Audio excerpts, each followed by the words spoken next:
Hello, everybody, and welcome back to the 35th episode of the Double on Radio Gamescast. As always, I'm your host, Ryan, and I'm joined by some wonderful co-hosts, Alex, I return. Brett. Grave. Are we not a cohort anymore? Yeah. Well, I change it all the time. You can't do the same thing 2 times in a row. All right, Brett's here, and Wyatt's here. All right. No, I disagree though. I think cohort of co-hosts is great, and that should be our regular thing. I love it. Immediately starts and control is taken away from me. It's the Just Us League. Just Ice League. Yep. That's a Red Letter Media reference for you. Anyway. All right, moving on. We've got some things to talk about. We've also got an award, and I figured this time we'll start with the award. We'll go back to harken back to the old days of it being the first old thing we days do. Of a year ago. Far less than a year ago. It was like 6 months ago. Right. But moons ago. many moons ago is a good way to God, it say. feels like 5 years. So I'll say this award was a hard one to push through the council. This has been a very difficult award to create, and I after rounds and rounds of rewriting, we've gotten the council's approval to have Excuse me, what council is this? I'm very me, myself, and I. I'm supposed to ask about the council that is beyond. The council is me, myself, and I. It's the Double on Radio Gamescast Awards Company now, Council, Wyatt. consisting of me, myself, and I. All right, What's so the award? the award is the Double on Radio Gamescast Most Innovative Best Award Award. Hmm. This is meta, Wait, and I was wait. not ready. Wait, I'm just understanding what you said now. The Double on Radio Gamescast Most Innovative Best Award Award. Are you proud of this? Because you shouldn't be. More like I'm surprised the council let this through. So our first competitor in this list of awards is Best Spearfishing Minigame. And I will say these are all legitimate awards. There are games that are eligible to win this. I love one of them.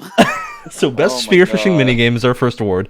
The second is Best Pencil in Gaming. Wild Woody. Yeah? It has to be. Is this when you come up with awards when we don't have classes? No, this is just pure award energy because we're coming to the awards season of the games industry, right? And everyone's awarding games awards, but who's awarding awards? True. Ryan, I would say you need sleep, but at the same time, what else have you been doing other than sleep? A lot. All right, coming up with awards, obviously. So You shouldn't be doing. The point is, you shouldn't be doing anything other than sleep. our final award competitor in this category is Best Representation of Fruit Merchants. Are these real? Are these actual awards that people have given out? No, these are It's not awards. April. This is It's the a Double while Radio until Gamescast April, my Most guy. Innovative Award, Best Award Award. So Okay. of the three, which is the most innovative Best Award Award? Alex, I want your vote first.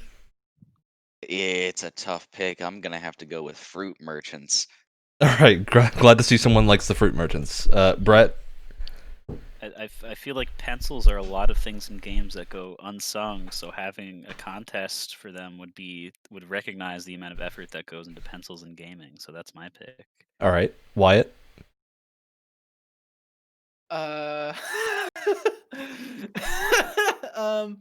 What do we have? Pencils. Best spearfishing Spearfishing. minigame, best pencil in gaming versus best representation of fruit merchants.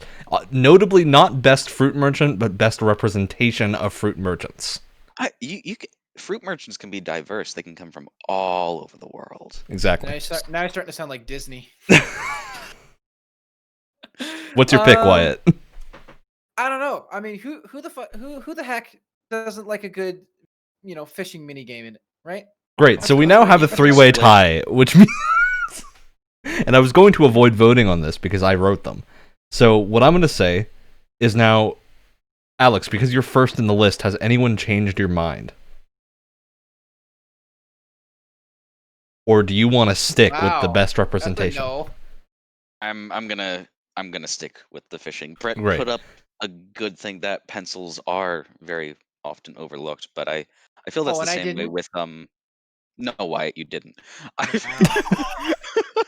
I Wow. I also feel that's the same way for fruit merchants because there's a whole being a character artist, there's a whole character behind that design, and I'm getting All right. very into the craft as I'm swirling an imaginary wine glass. Putting it through the council, the best representation of fruit merchants is the most innovative best award. Notably, not the best award, but the most innovative best award.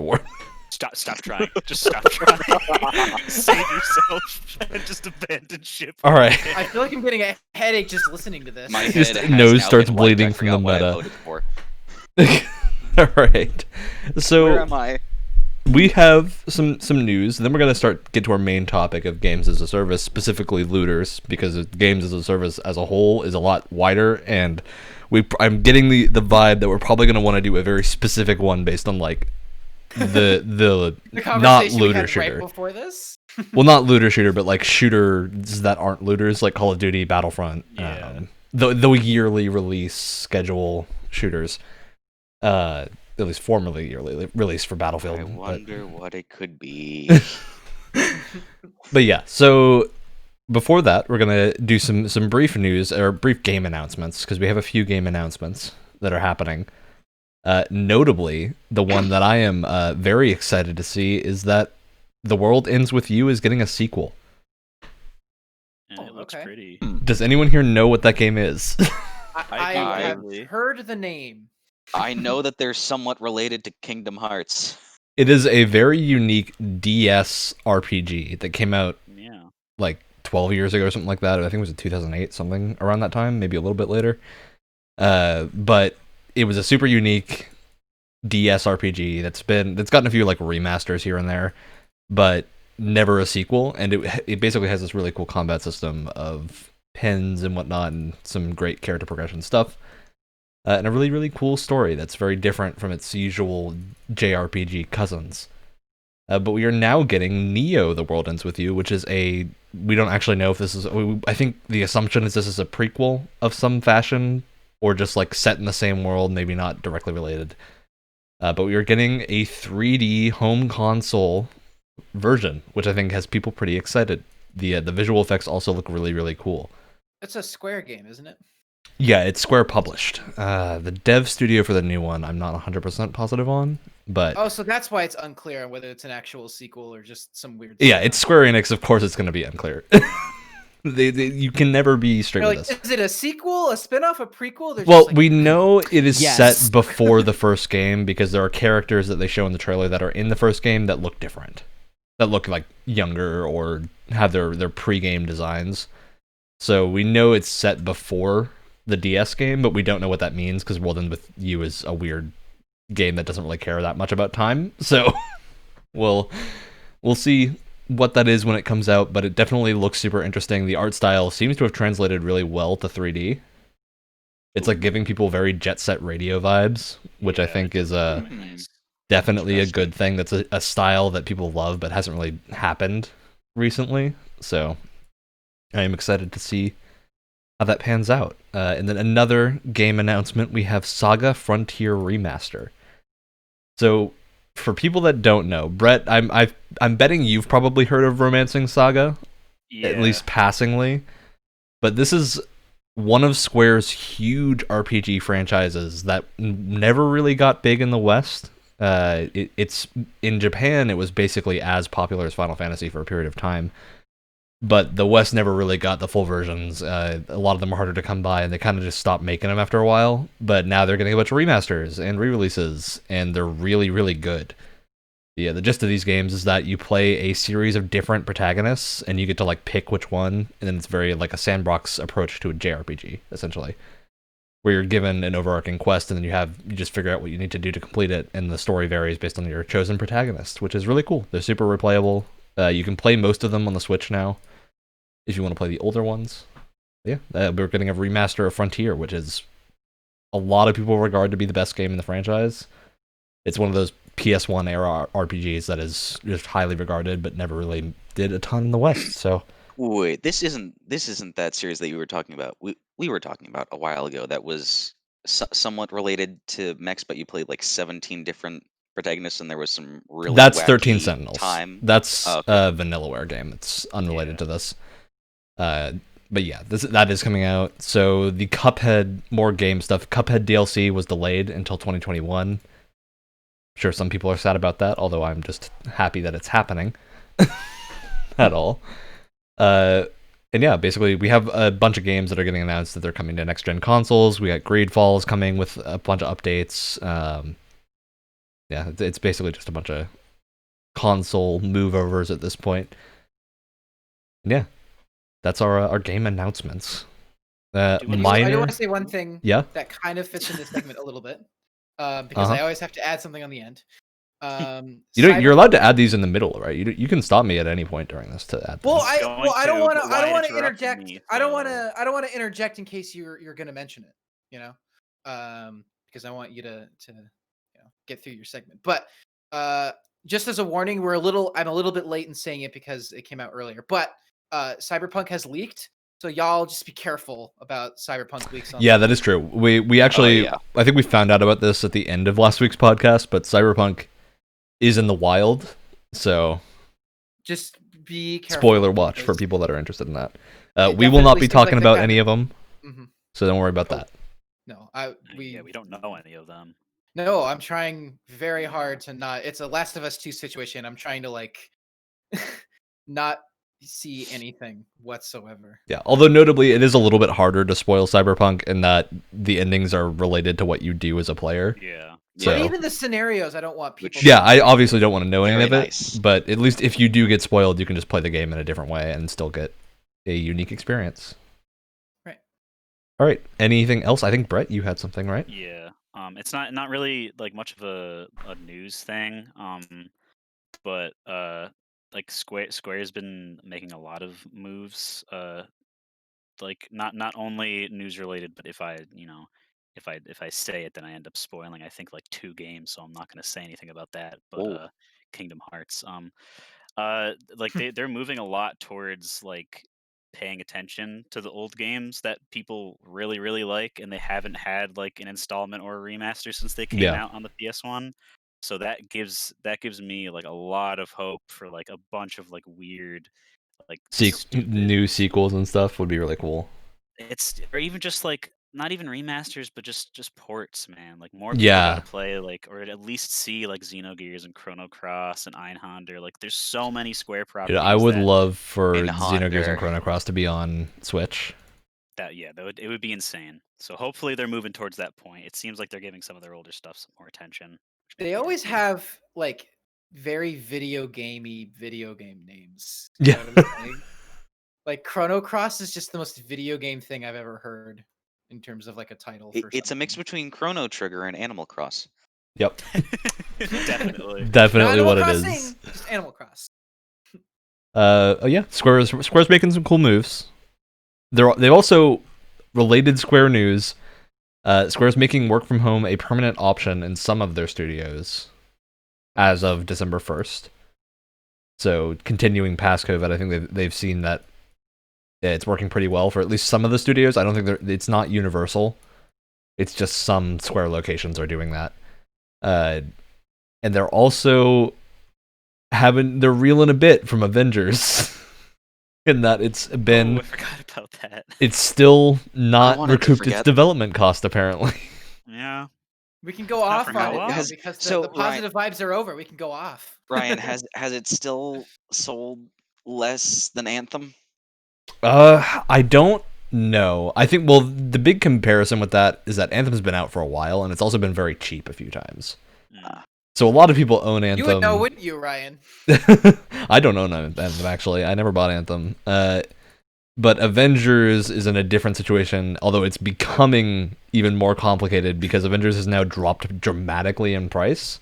And at this point, we're kind of moving into our whole games as a service talk because there's not a ton of news in the. What a segue! This is the pre-award ceremony. As soon as the Game Awards roll around, you can be guaranteed there's going to be tons of news to talk about. But for the next 2 weeks, we should be relatively low. It's basically E3 now. Yeah, it's not got any comparison. Anything it was very E3 I mean, we got our first look at next gen systems through the Game Awards, which is so that's wild to think about. The Game Yeah, Awards it's has bizarre become thinking about in hindsight because it's like it just does not seem like the place. I mean, I'm Yeah. not complaining, I guess, but it's just interesting. I think they want to make it the place is the idea. Like the Game Awards wants to be a more of an industry announcement event now, especially I think in especially this because year. of COVID, E3 is on its way out anyway. It already was, Which but I is think COVID it's kind of kinda, sad, like- but at the same time, I'm not gonna miss E3 because of E3. I'm gonna miss E3 because that week of hype is really fun. yeah. And now we'll just get it later in the year. And it's fun. It's like the the Oscars. It's like it's fun to just get with a bunch of buddies and then like seeing Yeah. what's coming out and just making it a whole thing. That was what was fun about it. The spectacle and less of like the quality, I suppose. Yeah, If that we'll makes sense. probably talk more about like award shows and whatnot once the Game Awards has rolled around and we Yeah, can see how they've definitely. adjusted. I would love to have an episode about that in general. To be Yeah, honest with you. We're going to for sure. absolutely. Because, well, not because, but we have, so going back to Avengers, which has very much hurt Square's bottom line, and I'm very much hoping this doesn't spell disaster for Eidos, because Eidos is one of my favorite studios. They did Deus Ex, but they were taken off of it to do Avengers, and Avengers has kind of flopped, which is... Priorities. Yeah, it could mean a few different things. It could mean maybe we'll get a Deus Ex game, because Cyberpunk's on the up right now. So Don't put your ducks in a basket that's on fire. people might be no, down eggs in a for more basket. Deus Ex after Cyberpunk, because after Cyberpunk we don't have any other major Cyberpunk themed games coming out that we know of. Well, who would dare to come out around the same time as Cyberpunk? Like, who would Not want to if- have a Cyberpunk game? Well, yeah, but Cyberpunk as a genre is just generally pretty underrepresented, at least in the space of first-person games. Oh no, but we it's get tons of like releasing- Cyberpunk CRPGs. But it's like releasing an open world game at the same time a new Grand Theft Auto is coming out. It's like that's basically just like that spells doom for your project right there. Well, yeah, I'm not saying they would Watch release Dogs. around Cyberpunk, but Cyberpunk, people will be enjoying Cyberpunk, and I'm betting a year down the line they're going to want some more Cyberpunk type stuff. Oh no, Yeah. for sure. And Cyberpunk, obviously, the CD Projekt is not going to be making another Well, that's- first-person like single-player Cyberpunk game in that amount of time. They've worked on it for so long. I bet there's a lot of people there. It's like I never want to look. Never want to see anything Cyberpunk again. Cyberpunk again. Hey, they're doing the Ruined the multiplayer genre. at some point. Oh, that's That- right. They are. It's gonna be an entirely separate project. Yeah, the multiplayer is a separate game. I think they're just using Thank Night God. City for it. It seems like almost similar to how Halo Infinite's gonna be doing their multiplayer, where it's just gonna be this separate sort of. I mean that's hard to judge because we don't know what Halo Infinite's multiplayer actually looks Well, like yet. we don't know much about either of them, but I just thought it was. Yeah, we know more concretely that Cyberpunk's multiplayer is an entirely separate thing. Like But I it's say that nothing because related like to the you game. can because Infinite's multiplayer section is free to play, so in a way it is its own separate entity. Like you can play it without the single player. Yeah, I think the difference mostly lies in that Halo. I mean, we don't know, but it's likely not trying to be an RPG with how it handles shooting. So my bet would be, but I can't guarantee that because we don't know. That's interesting too. Is that it's like I mean the game was supposed to come out weeks ago now, and it's like we would have had no Yeah. information about it at all when it had come out. Who knows if we're actually gonna get any more concrete details before the And we still don't have a release date for We would've- Halo, which is interesting. Because I remember like when Halo 5 was coming out, they still had tons of like videos kind of talking about how their multiplayer was gonna work and stuff like that. And Yeah, they were ready. Yeah. And the game still wasn't that great. well, it's all a matter of opinion, of course. But we'll see. We'll see. Halo will be its own thing as soon as that game comes out. I'm sure we're all going to want to talk about it, regardless of how it is. Well, it's also going to be on but Game Pass, so there's going to be a Yeah. lot of people who will be willing to talk about it. It'll be easy to pick up if you have Game Pass. But yeah, back to... So I think the best way to tackle these games as a service games is kind of to sequentially go through a few of them. When we get to Destiny and Warframe, those will probably be in similar sections because they're the most comparable games, I think. But right now, I want to start off with what's fresh on people's minds, which is Avengers. Very obviously. So Avengers is in this weird situation right now of reviews came out and were better than I think some of us expected. Not to say they were that good, but they were. The initial wave of reviews were like 7s, 6 to 8 was the range. Generally, it wasn't. Always a little like, I don't know about that. Yeah, I think Wyatt and I, after playing the beta, we're expecting maybe mostly 6s and below. Expecting absolute highest 6. Yeah. But it turned out they did manage to fix a lot of the bugs that were in the beta, and the game did come out, but the games as a service issues with it hadn't really revealed themselves until now, because those games are really hard to judge when you haven't played them for a few weeks, because you don't know how those elements how that end game is going to hold up. And the answer for Avengers is not very. Well, that's always the thing with like live service games, right? Is that you can't really do a review when it comes out unless you've been playing it extensively. Yeah, you can review the campaign, which is what a lot of the reviewers did, is they reviewed the campaign experience and the basic elements. That story-driven, quote-unquote, section of a looter shooter is such a small, like, almost insignificant aspect of a looter shooter in a lot of cases, you know? Yeah, I think the reality you're is... not going to sit there and tell me that the central story in Destiny is, like, what people really play the game for. I mean, it is the best part. Yeah, I really liked that central story in Destiny. I thought it was a lot of fun. I still try to avoid PvP as much as possible, but they're not making that easy. Yeah. We'll get to Destiny later. But in the case of Avengers, I think it was a combination of that main story was actually, from everything we've heard, a pretty high quality bar. And the major issue is that it's just basically the setup for the multiplayer. And there's no conclusion to it. It's not like you get that Spider-Man style character arcs for every character. It's more you play a 8-hour campaign that is basically just set up for what the multiplayer is, and then the multiplayer being super lackluster makes that kind of fall apart. So dumb. It's almost like the studio is well known for single player related. Yeah, it's almost like that was the part that people wanted to be good, and then it just turned out. And it definitely feels like that's the part that they wanted to do, and then it's also basically every studio involved with its development is single player focused. Yeah, like Eidos as well. They haven't done a lot of multiplayer, so. But that is inherently an issue, right? Because I mean, another example is Respawn made a single player melee combat driven Star Wars game, and those are the guys that made Titanfall, and it turned out great. So it's not like an inherently single player team or multiplayer team can't do vice versa. It's just like it initially you just go, why? To me, what reads as the problem, or a part of the problem at least, there's a lot of issues with Avengers design, but with the multiplayer element design, I think they took a lot from Destiny without necessarily seeing the criticisms that Destiny has and trying to make any improvements, and then it ended up worse than Destiny because the developers haven't had experience making that kind of game. So now you've got a game with pretty good combat, a pretty good short story. Yeah, heavily depending on the character. Apparently Iron Man is super fun, but like Hulk was awful when I played him. Just making Hulk not fun in a superhero game should be a crime. When Hulk hits an enemy and they don't ragdoll, I get really upset. So what? Yeah, Hulk having to smash someone like 6 times to knock him down makes me very sad. Yeah, that's a crime.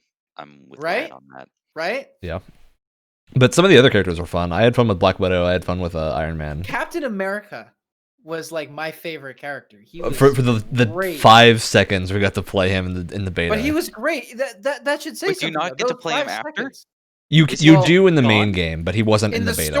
In the story, he's supposedly dead, which no one believed for a single second. Because if you open the menu, he has a whole skill tree and everything. Of course he's not dead. Like, at least they would at least. I don't know the story, so I can't tell you if he actually is dead or not. But at least Captain America's moveset is present in the game as a playable character of some sort.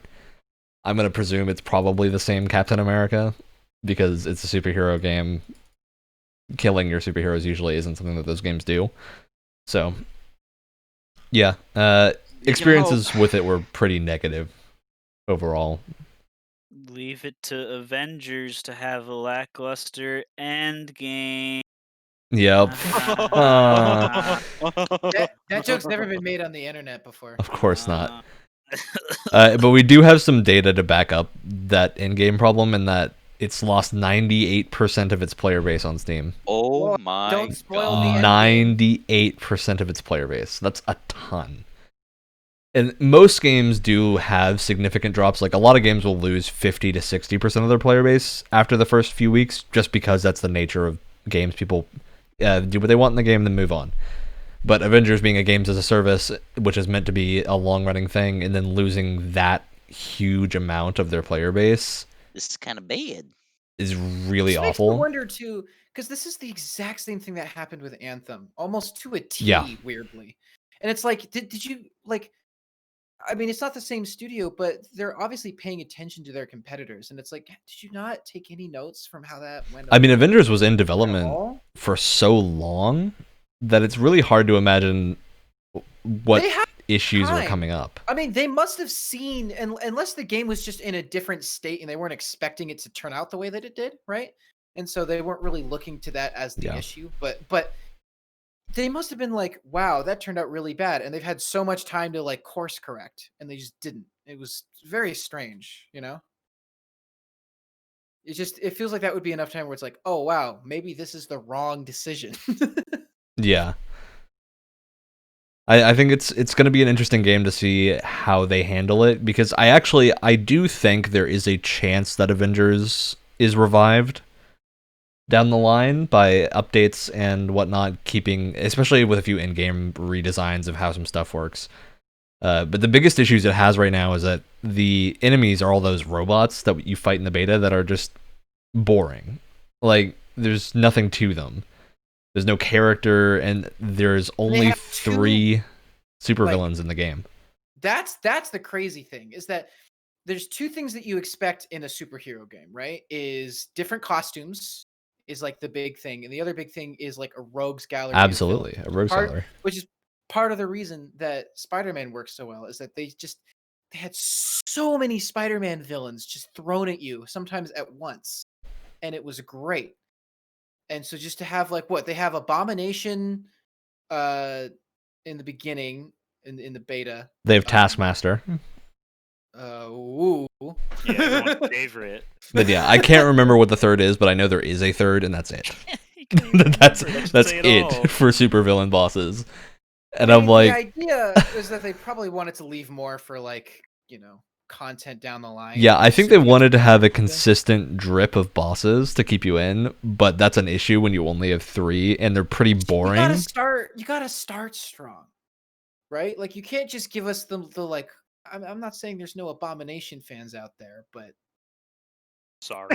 When Abomination is the crux of your villains, that's pretty bad. and he shows up for like 2 seconds. One boss fight that lasts maybe 5 minutes, if I'm being generous. Hey, you can fight him a Because bunch in the he's- multiplayer. If you want to Aw. just fight him over and over again for loot. Yeah, well, and again, not that aren't any fans of Abomination, but it's not what you want as your headlining, Yeah. villain. That's like if Marvel's Spider-Man, the only villain in the entire game was like the Spot or something. Oh. Like You are right. like that's the equivalent. And I know, yeah, well, and yeah, that's all I gotta say on the matter. Really. Oh yeah, I think MODOK is the third villain, right? He's on the advertising at some point. Is he? And I'm like, MODOK is so- also just... Oh, MODOK's like the main It's scientist all bad the guy, isn't he? weird ones. he's like the head thing. These are like the villains that you get when like you've run out of content to put in your live service game. You're like, who do we got? I mean, MODOK is pretty popular, but I don't think he's popular as the only Yeah. villain in an arc. he's a weird choice as like your starting villain. Like you want someone big. You want like Red Skull, Red Skull would have been Or- good. That'd be a good pick. right? Something You want Hydra someone- related would have been super interesting. It's just, yeah, getting AIM and their just weird robots. or very get, disappointing. Like Loki, or get like maybe the Ice Giants. It's just something like, and that could give you a whole other enemy type right there. Yeah. You know? I think it's just a lot of the issue is there's no variety in the enemies that you face. and- Ultron. I mean, if we're going down the robot Ooh. train, Yeah, you just can throw if you Ultron throw in Ultron in there for the Ooh, that robot would've route, been it's so even fun. better. I mean, maybe Ultron's related in the game. I don't think any of us have played the story of it, so I feel like if he was in the game, we would have heard about it at this point. yeah. That's a good point. So I doubt it, but he could be, maybe. I do hope this game gets better down the line, because from what I hear, the combat design and around like the skill trees is all very good and There's interesting. something there.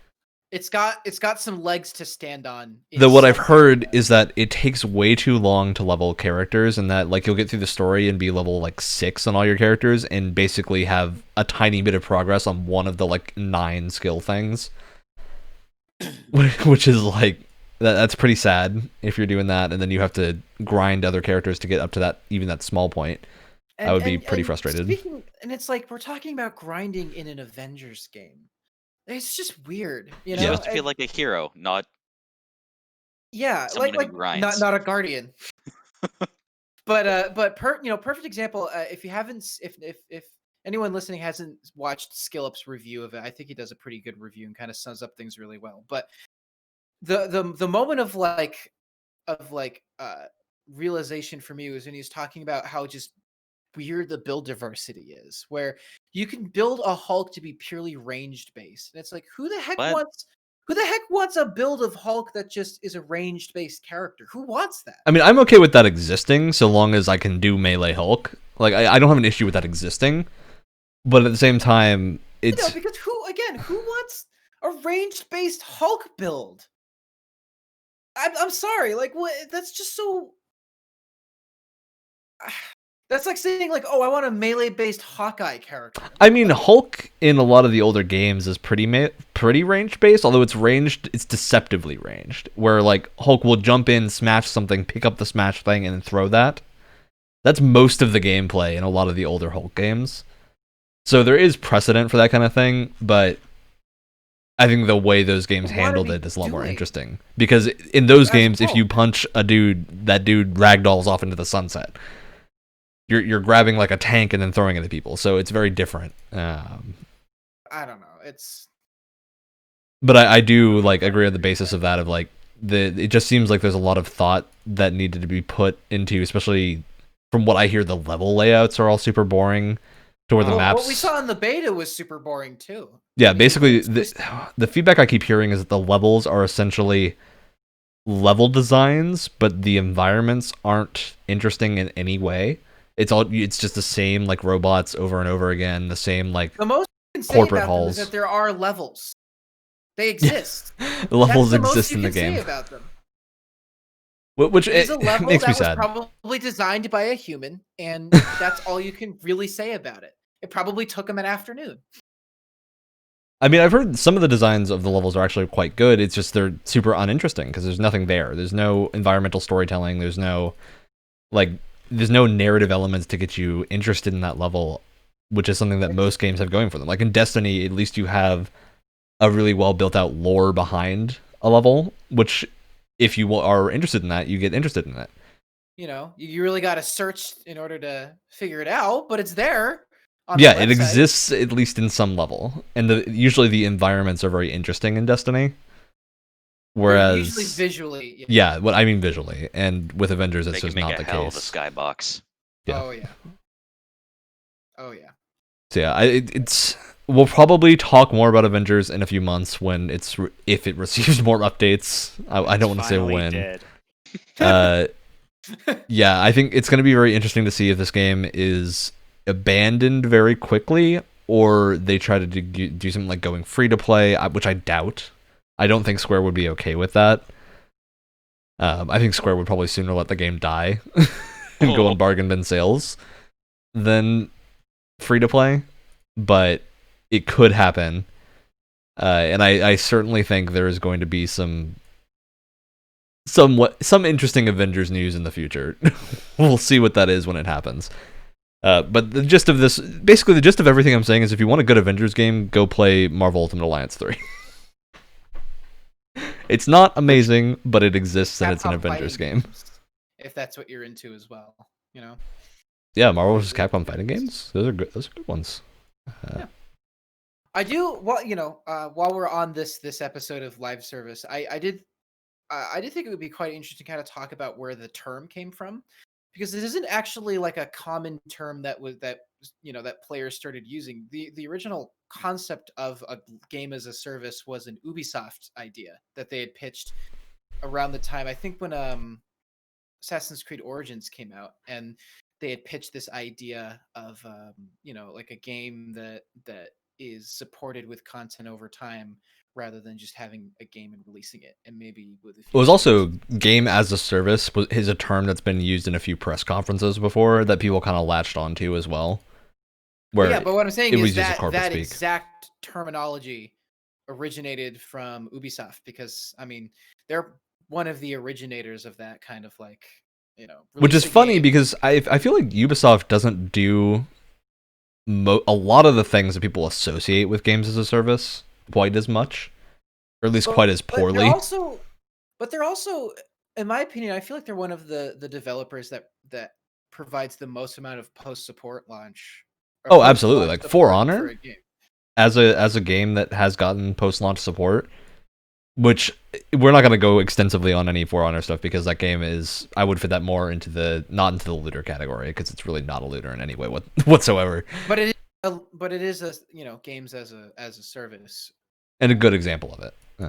Yeah, and I would even look, and I know I keep hearing from a lot of Siege players that it's not in a good place right now. But Siege had its own kind of resurgence in that it was made, it gained a lot of respect from a lot of its post-launch support, and I mean, it's still played in tournaments to this day. It's clearly doing Unfortunately. something right.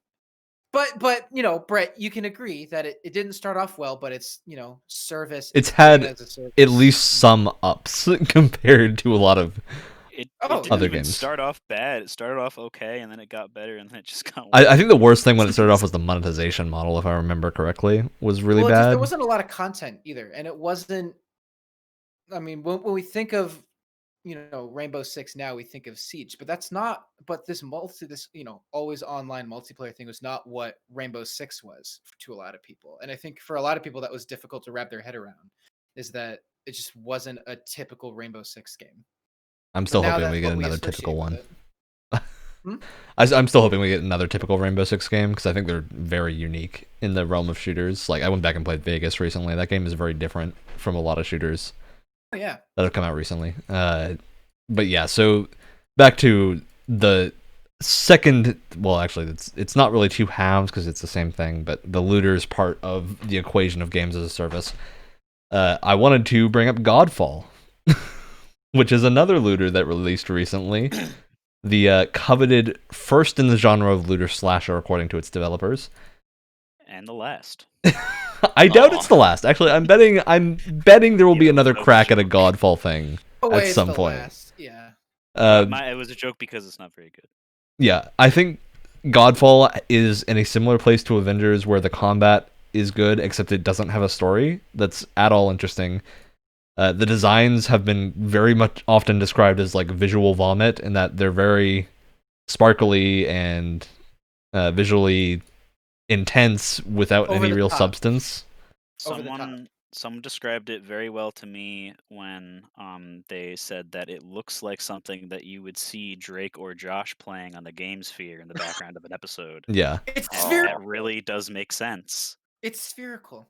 But what I have heard Spherical. is that Godfall's got some really good combat mechanics. It's got some really interesting ideas with how it handles the progression of that kind of hack and slash combat.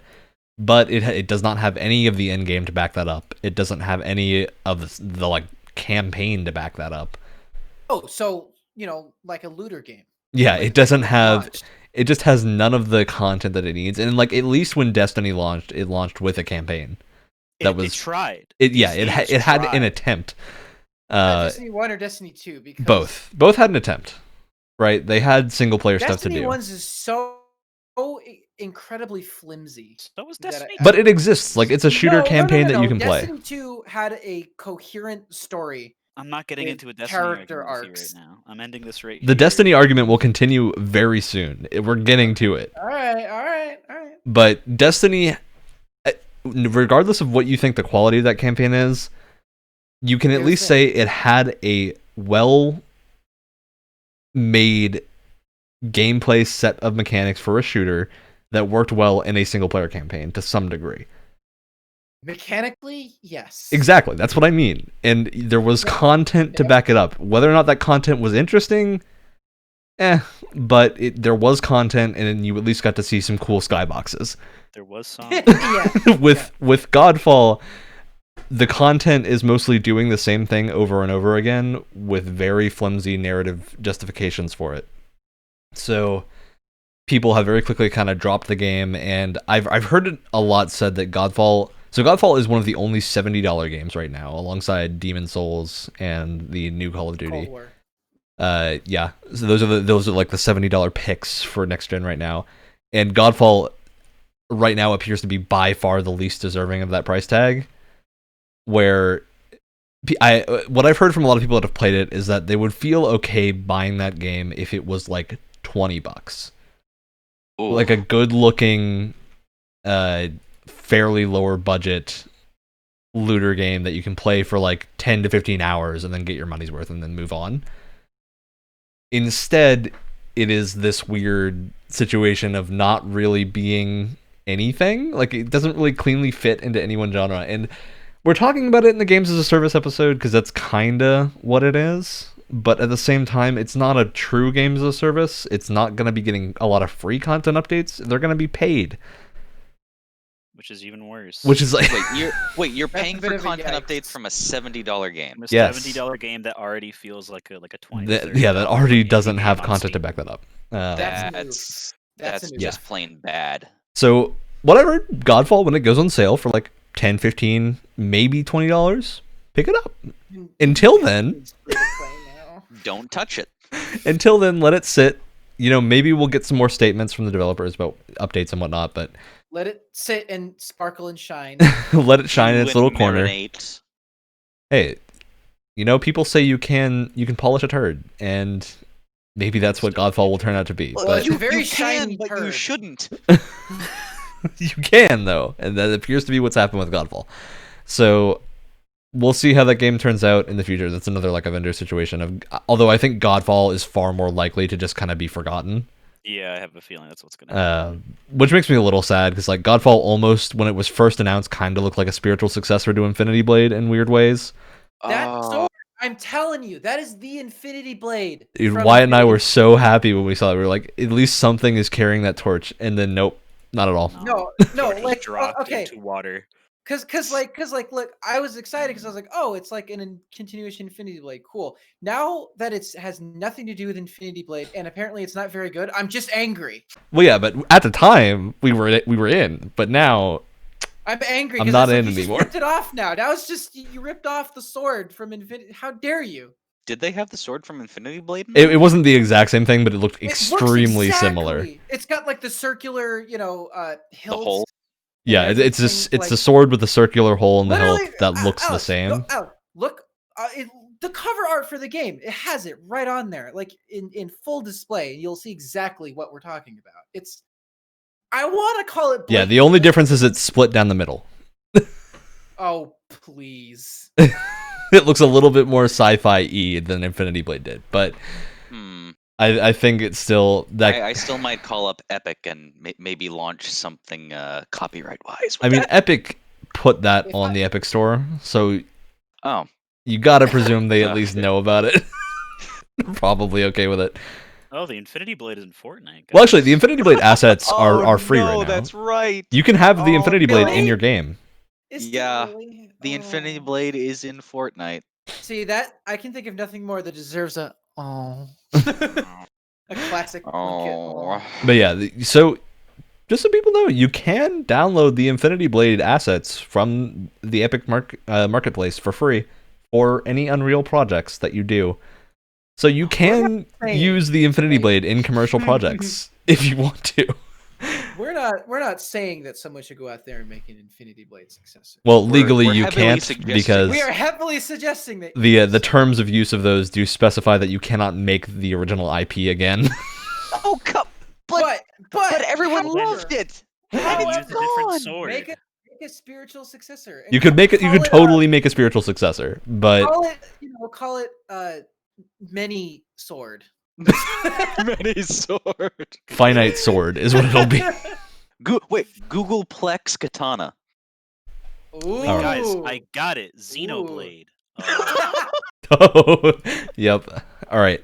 So I think that's probably the extent of the Godfall talk, because I think all of us are content to kind of let that game sit in its little sparkly corner. Which It means gets the special chair. we're arriving at the main topic, boys. Oh boy. We've hit Strap in. the point where Brett and Wyatt are allowed to have a Destiny argument. In and one I sit corner. by having Wyatt. my dreams crashed as I currently play the game. No, I think Brett and I are mostly going to agree because, like, Brett and I spend much of our time just complaining about this. And I also do want to specify, this freaking game. all of us on this episode have played a lot of Destiny at Yes. A various lot. points. I think What might be I've got considered an probably embarrassing amount. I've got a good amount of time, at least in the second one. I played it enough of the first one, but I am far I more am of a PC now player. at 900 hours. You're getting up to my Warframe time. You I wish I can't could play get that time Warframe. back. You can't get that time back, Alex Labella. You cannot. Hey. But I got a jacket out of it in real life that will arrive in June when I can't wear it. Nice. Why in June? That's okay. That's another thing. I'm sorry. I'd pretend I didn't ask. Yeah, that's a totally different situation. But yeah, so let's start with Destiny 1, because I think Destiny 1 is the game that we can most kind of Destiny 1 is the game that made me swear to myself to never pre-order a game ever again. It's a good way to put it. I'm not even kidding. I'm not even kidding. That is a sound thing to get from that experience. If there's anything I got out of playing Destiny 1, it's like I'm never pre-ordering a game again. Even if I'm hyped through the roof for it like Cyberpunk, I'm never pre-ordering a game. I can understand your sentiment, but I think your blood toxicity levels are way too high. Yeah, I'll actually add in a bit of a dissenting opinion here. I had a lot of fun with Destiny 1. Well, Although- here's the thing. I'm not like.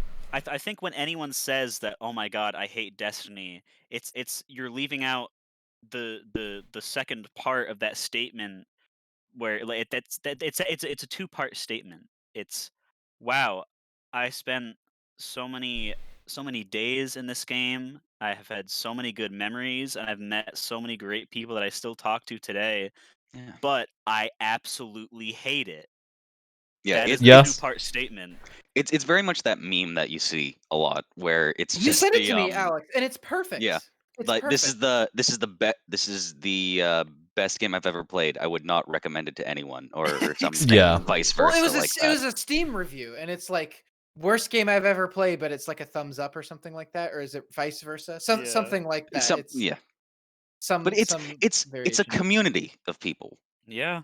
Yeah, so I want to Some add of in which my are very sweaty and toxic, and other which we have, yeah. real friends out of. So I need to add in my 2 cents here, because I think I played Destiny very differently from most of you, is my bet. I basically didn't touch the multiplayer in Destiny 1 ever. Good choice. I maybe played one match of Crucible, decided, I'd rather play Halo, and then continued to play Destiny PvE, and mostly doing my own stuff. And I think when it came out, the PvE experience was good enough to justify the game. If you were going in with the perspective of like games as a service really weren't a huge thing then. Destiny was kind of the first, aside from MMOs, Destiny was the first big game For that kind all of of its- popularized this. For all that we're gonna say about it today, it's very unique, and it definitely was a humongous trend setter in Yeah. many ways. Very Because there was important plenty of game. history. A lot for that. Oh, 110%.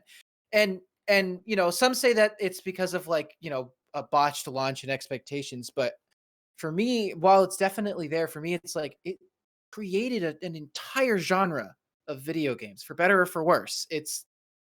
It was its own thing that now it's its own genre now, and that's incredibly impressive. Saying that Destiny created looter shooters is like saying that saying that It definitely Edison popularized invented the light genre. bulb. I think But it's why it's more It's- referring It's to as games as a prominent- service. It's as prominent as it is now because of Destiny. I think that's fair to say. Yeah, it made it popular, but it didn't create Yeah. it. No. Yeah, but I think when we talk about games as a service, Destiny did create the framework for what modern games as a service are. because like in every single games as a service game, you can see the Destiny inspiration of like, okay, this is how loot dismantling fault, works. Like your in many- power in many level is a cases. number that you see that goes up. That's just like the sum of all your parts. Like I think that element of games as a service definitely started with Destiny, and for probably what I would consider to be worse, because I don't like that Neither do style of genre, or not style of genre, but style of like progression. I think it's just not very satisfying. But it's now like Assassin's Creed Valhalla has a Destiny leveling system essentially. Ghost of Tsushima Legends has it. Yeah, Tsushima Legends has it, which is like, it's just weird to me. It's a thing that I'm like, this doesn't mean anything, like, but it determines my power level. I don't know. And you can't customize your character nearly as much because you got to get that power level up more than anything. Yeah. And so it's like, I want to make this build, but it kind of restricts you from doing that. But because you have it to is make this. great for ongoing content because you can just make things obsolete and then people gotta grind the new stuff. Yep, that's true. Oh. Yep. You have opinions on sunsetting that would just bring the both positive and negative, but also they would just bring back the rage feedback goop. The negative feedback goop. Yeah. Yes. Yeah. But like, I think if you were in Destiny 1 and to a degree Destiny 2 just for a fun PvE shooter that you could play for your like 20 hours and then forget about, you got your money's worth. If that's what you wanted, because there's not a lot else in that space. You've basically got like Wolfenstein, you've got which has definitely a far better written campaign, but if sci-fi's your thing and you really wanted that like Bungie style shooting, Destiny had that. And still does have that. It's just it still to this day, in my opinion, has the best first person shooter controls ever. Like it is the like whoever does their standard for- sound I design don't know. is doing Oh some my. work. Oh, absolutely. There's Their a sound there's a design and their skyboxes, along with just the aesthetic of a lot of their environments too. It's well there's it's a beautiful looking game. there's and, a design term called game juice, which is a lot of just sort of game feel. And this It's not has game, it's just juice. There's no right, game in juice. Well, I've heard it referred to as both, but however you prefer it, it has a lot to do with sort of game feel and those extra little details and effects or something that kind of makes your control. It's basically the it feel. factor. It's the kind of thing Yeah. that you can't really put terminology as to what exactly juice is, but it basically Perfect means example, when you perfect hit example something, it is feels the- good. is the slight, if you're playing Cold War, there's a slight amount of blur on the edge of the screen while you're sprinting, right? It's just little things like that that just improve the sort of kinetic experience. The word. Oh You my were God, right. I You can't said the right remember thing. now. Kinetic- Right. That kind of experience in the game. So and for me, it's like Destiny does that better than almost anyone. It just feels right. It just feels everything feels 100% like this is how it's, you know. I know you're gonna be This is how it surprised, should but I just feel. disagree. I think the auto rifles sound like they're just like a bunch of birds chirping, and that they aren't firing bullets, but like marshmallows that come out with squeaky noises. It's never sounded good. The best sounding thing in Destiny has always been the golden gun, and that's pretty much like it. I'm talking Me solely who has about hand been- cannons. Me who Solely. has been like I haven't played a lot of first person shooters. I tried Call of Duty once and I couldn't get into it for just Yours is just headache bad. reasons and things You're like that. just No, bad. No, but, I know. I mean- That's what a typical COD fan would say. Anyway, not knowing what an auto rifle sounds like, I'm not gonna make a school joke. I'm not. Not knowing what an auto rifle sounds like, having my first experience with that be in Destiny, it sounds and feels very satisfying, and I have Very- infused my gnawing hunger up till this day. I find sorry. it very satisfying.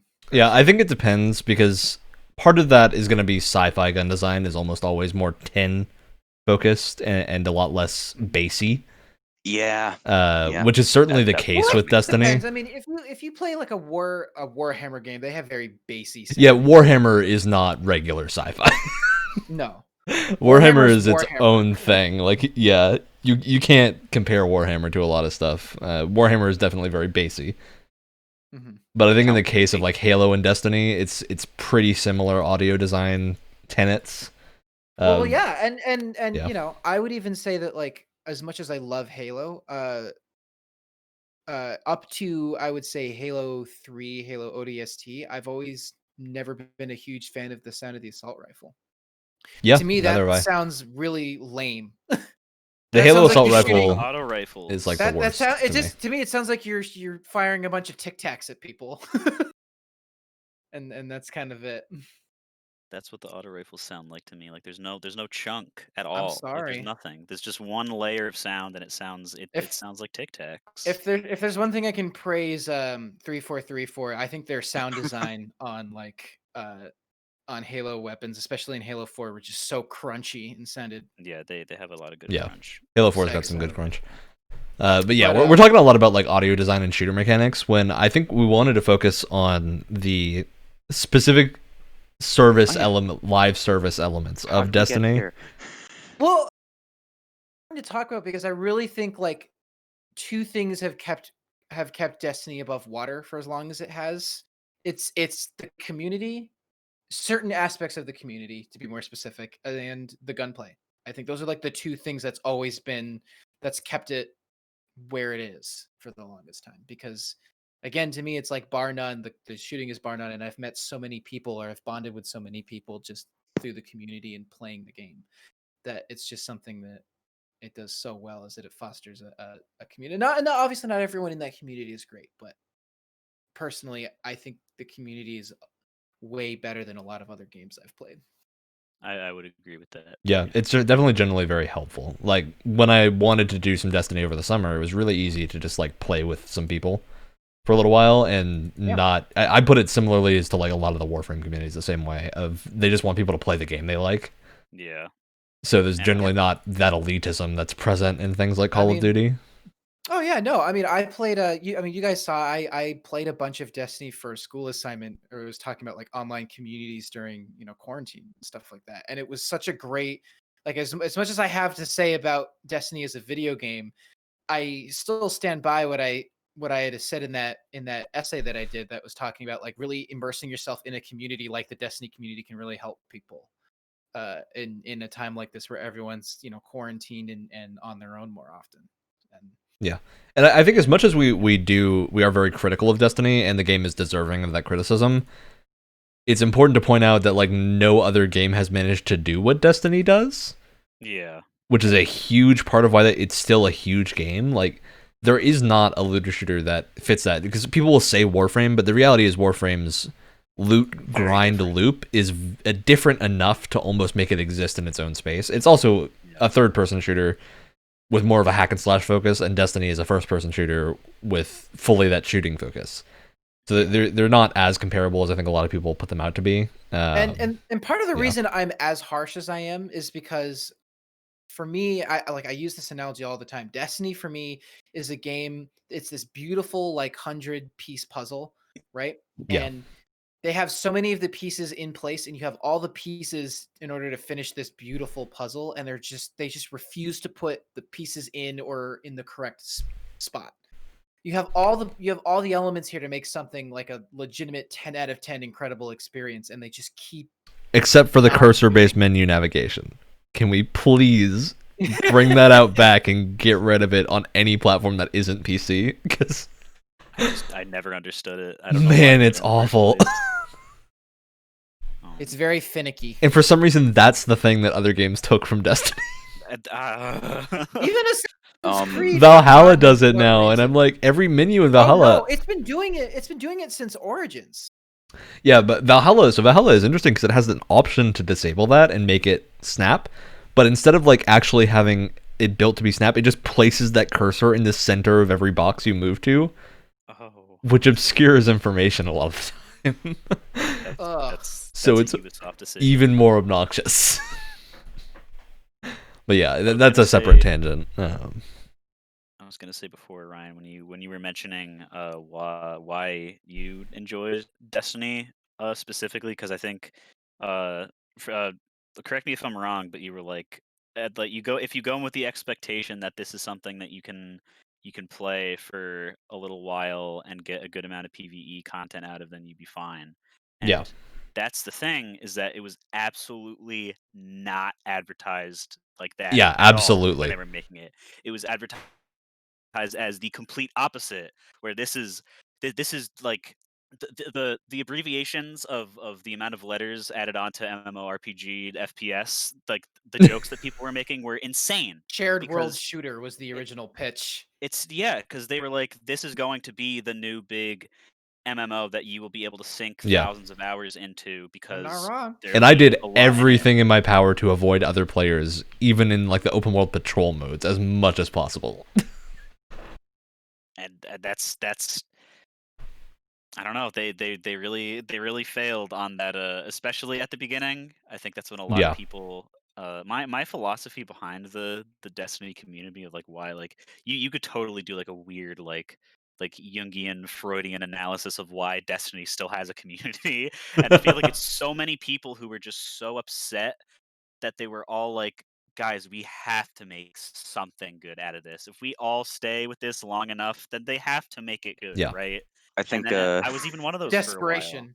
Yeah, I think desperation. I think this is a little in joke for you Destiny players. I think you could call that Voss Stockholm syndrome. Oh.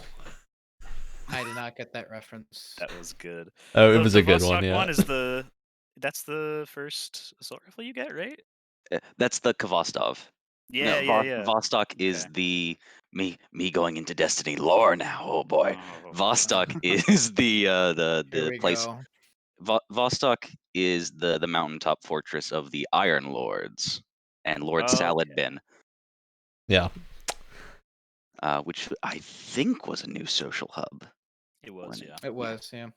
And that reminds me, another thing about why, like, Destiny even has a community that keeps being like alive, is that if you buy the games when they come out, okay, that's $60 down, and you buy the season pass, that might be like another 40 to You 60. feel obligated. You feel obligated because, okay, they're going to add these anyway. Maybe I saved up money for it. Whatever. The better content comes in these anyway, as it has in the past with the last game. Fine. You buy that. That's $100 to $120. Then Bungie has the balls to tell you that, oh, that season pass, that was for the first $40. 2 DLCs. We are going to add 4 more that were not included in that, and will have their own season passes, or be $30 in their own right. And after the next few of those come out, we will release the whole game with all 4 of these things for $20.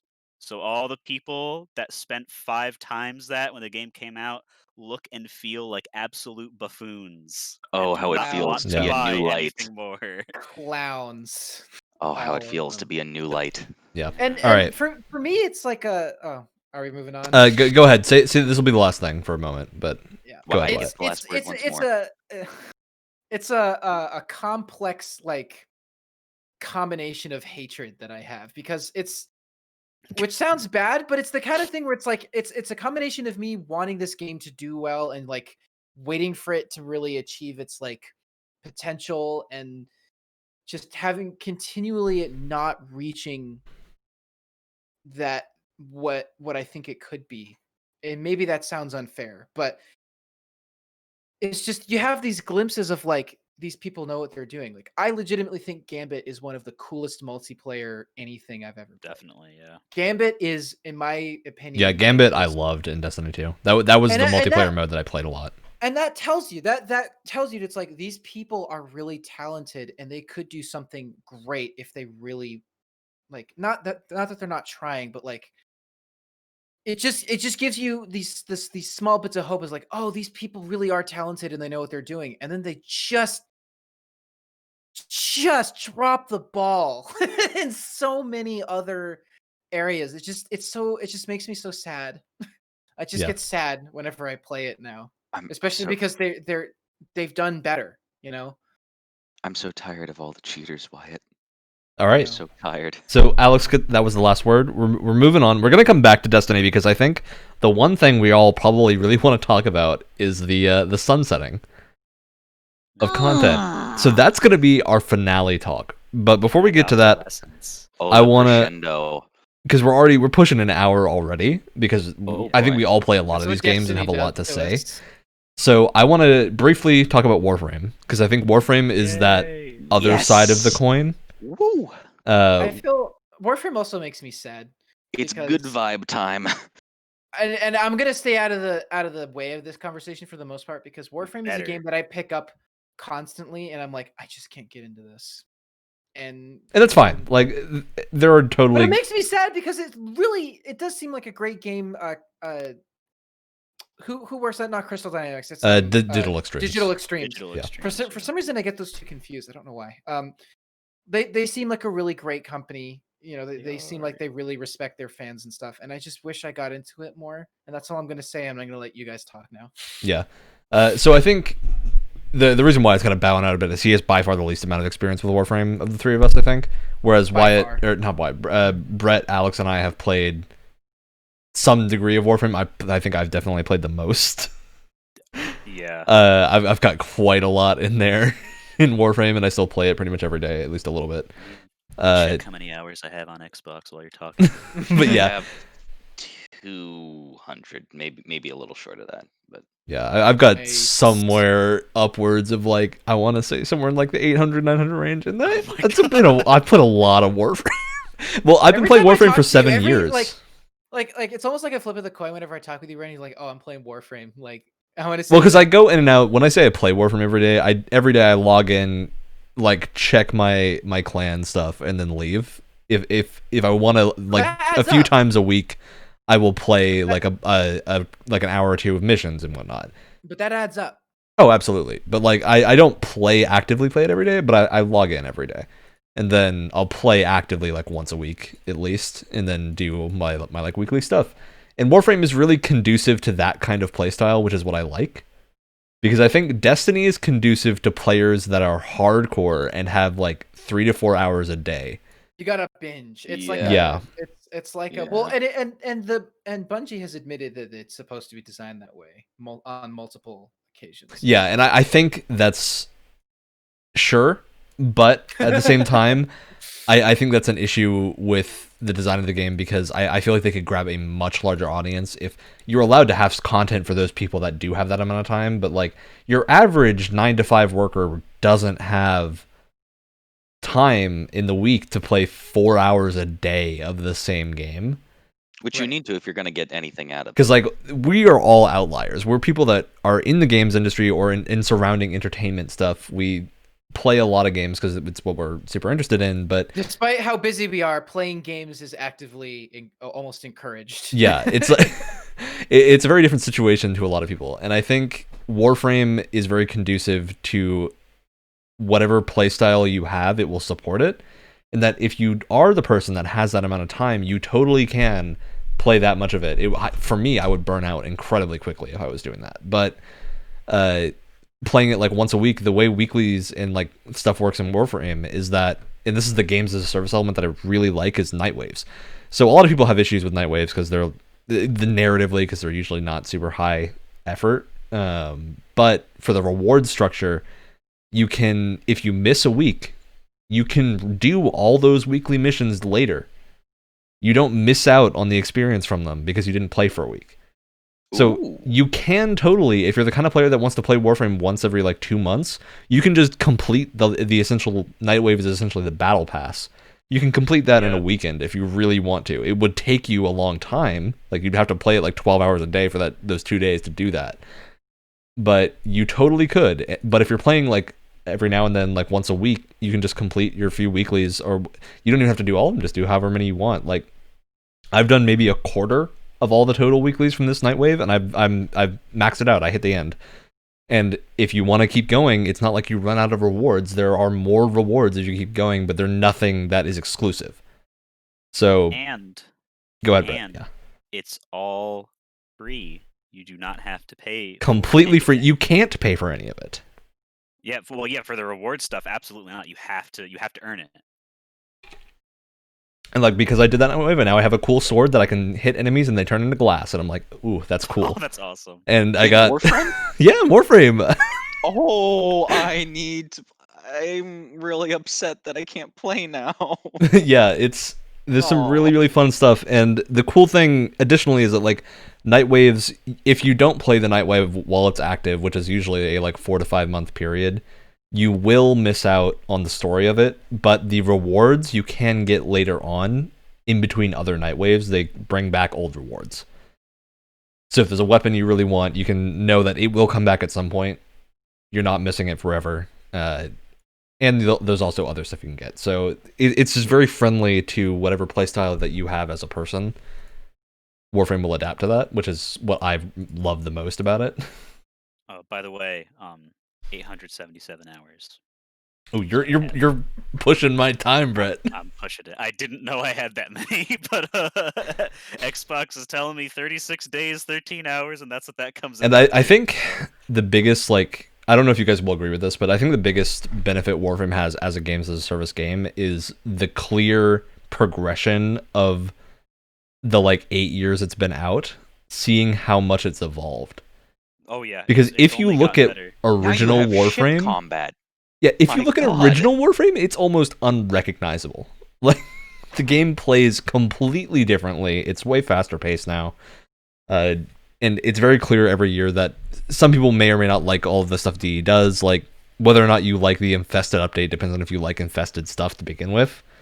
So it's totally understandable if you don't. And there have are some certainly doggy. issues that Warframe has, but I think most of them are... When people talk about issues with Warframe, it's usually less of a we're angry at the state of the game that the Destiny player base often is, and more of a we just want it to be better. Yeah. It's a little bit more friendly. It's probably what I would use to describe it. And there's also that like systems have been there. Like I think the melee system has changed 3 times, and it's never been like, at least to my memory. I have not like played in at least like close to a year at this point, but like it hasn't been unsatisfying. Like they are willing to change systems that are there. So if there is a problem, then you at least have that like mentality deep in the back of your brain that like, oh well, if enough people say something about this, it will get fixed. Yeah. And most of the issues Change with the way that Warframe happens. are at the highest level of content, where it's like Yeah. certain weapons are just not usable at the ultimate highest level of content because of damage numbers and how they're used. Yeah. And the reality of that stuff is it's probably always going to be the case, but at least every now and then they do updates to fix that kind of thing. Mhm. So they attempt it. It's a difficult situation because Warframe has... It's not like a looter shooter in that you're getting different rolls and whatnot on your weapons. You're always going to have this weapon, and if this weapon's bad, it's just bad. Like, if you really love your bow staff, if your bow staff's bad, you really can't use it because it's bad. Unfortunately. And That's Rivens the one- exist, which give you random stats, but they're not affixed to that issue. Rivens, you say? Yeah, they're called Rivens. Oh. That's like the in-game grind part of Warframe is Rivens, which is not the most fun thing, but it's also, you can totally ignore Rivens if you're not trying to do solo level 100 plus missions. You really don't need them. Like, it's one of the only like random things that's at play. Like not even farming for parts of prime gear, which is like some of the higher level stuff. Like they even made that. I mean, I guess less random is an oxymoron kind of, but like they made it so that you can pick. You can which target farm now.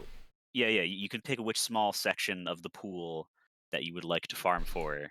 And it's also, Warframe has the benefit of trading systems Yeah. that work, which means if you really can't farm a thing because it's just aggravating or you really don't like doing that content, generally you can just buy it off another player by doing what you do enjoy and selling that stuff to other players, which I've done. Like, I will say it's a lot easier to do that on PC than it is Switch. The Switch economy is non-existent, and that's how I got soft locked in there. I would imagine that's pretty. Yeah, PC is by far Warframe's biggest platform. Yeah. Well, it's where all the beta content comes out before they fully release stuff. Yeah, it's also, I think they've talked a lot about wanting to do cross progression. Cross play is a little bit of a strong word, I think, but cross progression has been talked about a lot. Because they want to really make it so that if you love Warframe, you can go play it on your Switch on a commute or something and progress your character, and then go back to PC when you're at home and play however you want to. Which is I can't wait for that. But like Warframe just adds more and more systems and things, like they have mechs now that are really fun to use. You can go on hoverboard races. Oh, is And that Dragonfly, that right? big that big black like skull mecha Yeah. thing? They're very I- Warhammer mechs. I have lore thoughts about that just very much make me think that we are the bad guys. Dude, I love how a lot of Warframe's lore is very ambiguous as to it, and basically you could totally interpret it as your characters, or at least your character's ancestors, were very evil. Like, Yeah. but Never yeah, finished the main story though because of the soft lock. I'll but also say that I like hope to one day. Warframe offers some of the best narrative in Legitimately. like Warframe has missions that can bring people to tears because they're Mhm. amazing. Like, I think it doesn't have as much content as Destiny does of that type, but the ones that come out are generally extremely high quality, God, yeah. and very fun. Like, and a lot of them are like missions you wouldn't expect to be. Like, I played Chains of Harrow, which is just about getting a frame. And when you do that mission, it reveals there's a ton of cool, like, unique mechanics to how you have to fight this guy. It takes all the stuff you learned in other story missions and you have to apply that, and then you also have this whole survival horror bit for a little while. It's just very, very unique. Ooh, survival horror. Yeah, if you having Yeah. to like manage a bunch of stuff and fight an Oh. enemy that you can't kill.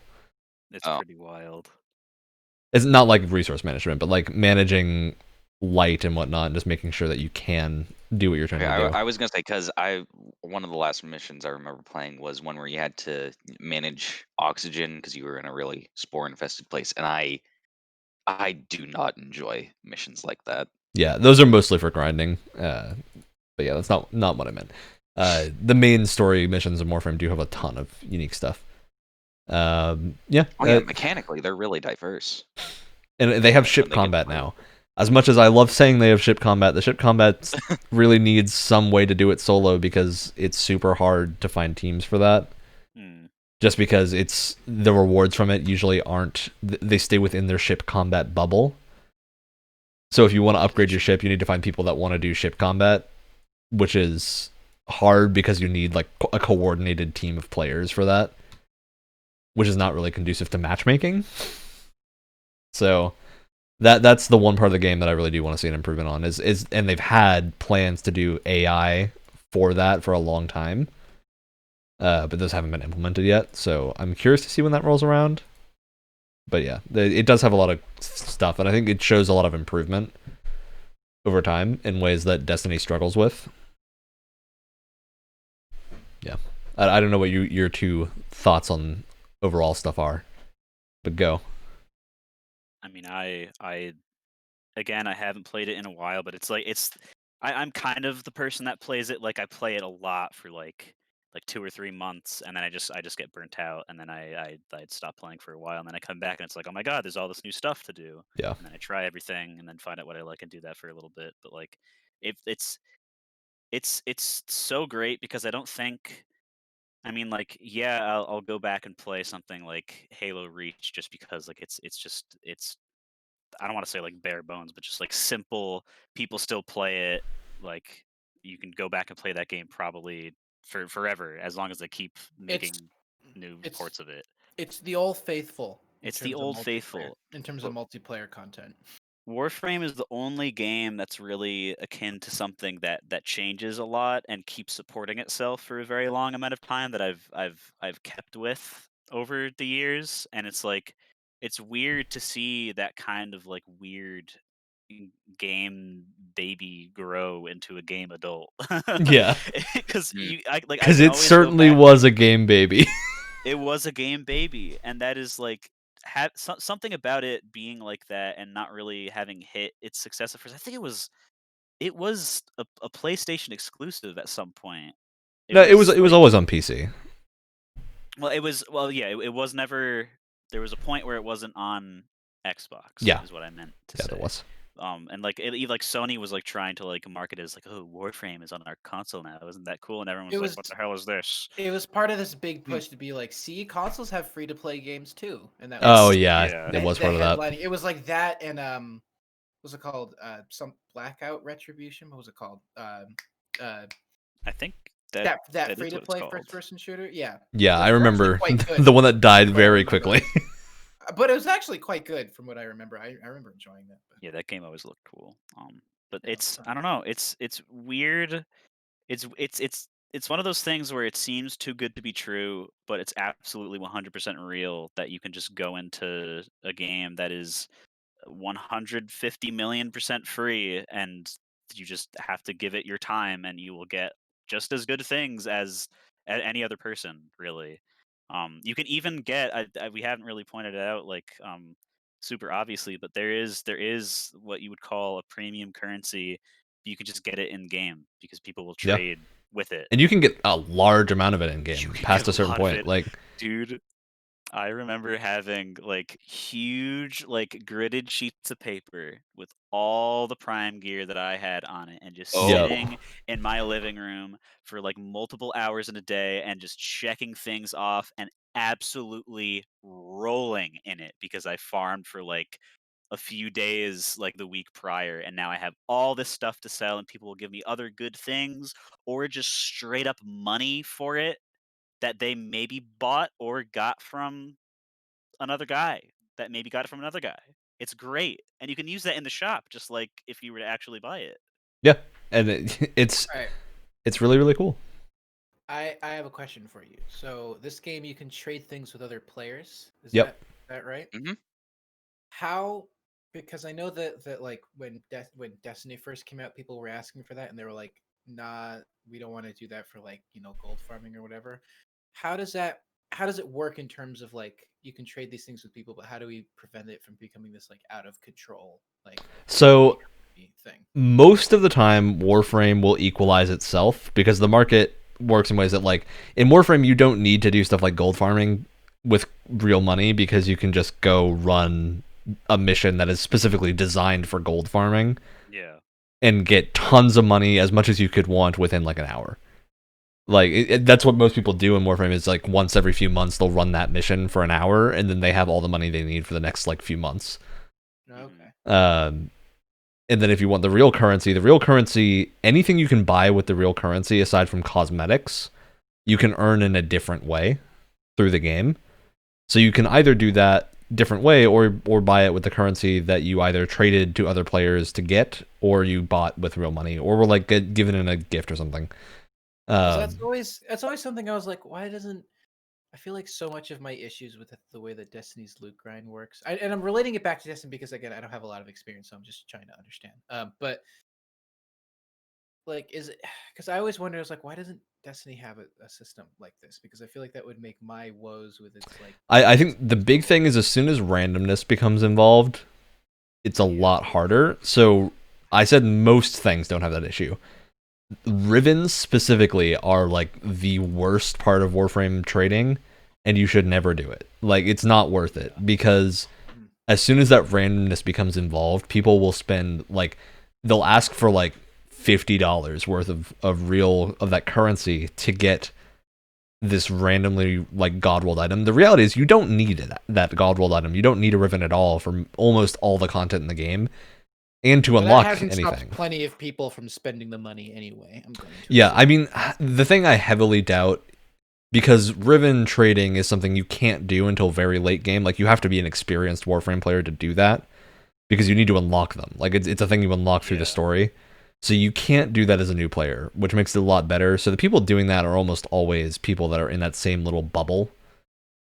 But it does mean that, like, if you're an average player, you're not going to be trading currency for Rivens. You might be trading Rivens for other Rivens.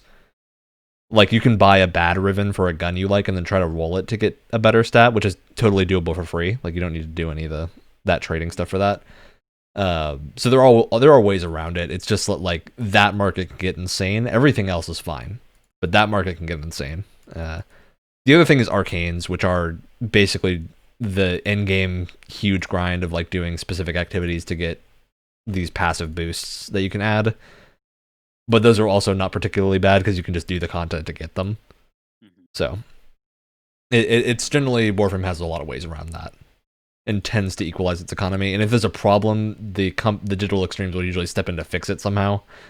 Yeah, they'll at least like realize, they'll at least say something that, yeah, we know that this is a problem and we are trying to fix it, and then probably do it. Yeah. And another way that it does like make sure the economy is equals that, because what would you guys call it, sunlighting or whatever? Sunsetting. Sunsetting. Yeah, and that's when gear that you had and cherished because you got it after your first raid at the beginning of the game all of a sudden becomes a piece of garbage and you can't use it anymore, right? Yeah, basically. Yeah.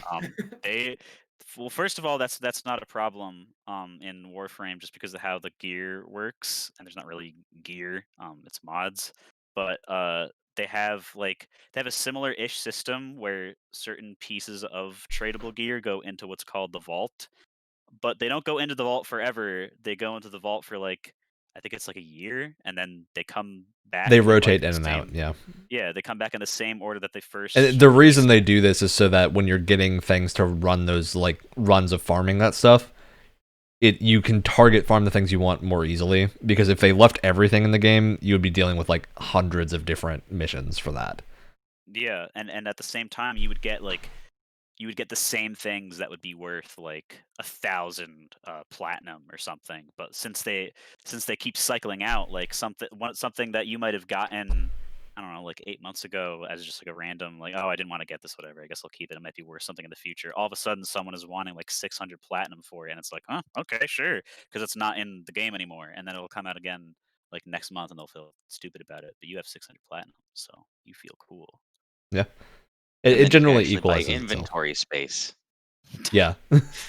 At least the inventory and space in that is if you run a deal with that problem, you can buy just like $10 worth of the currency and get rid of that problem basically forever.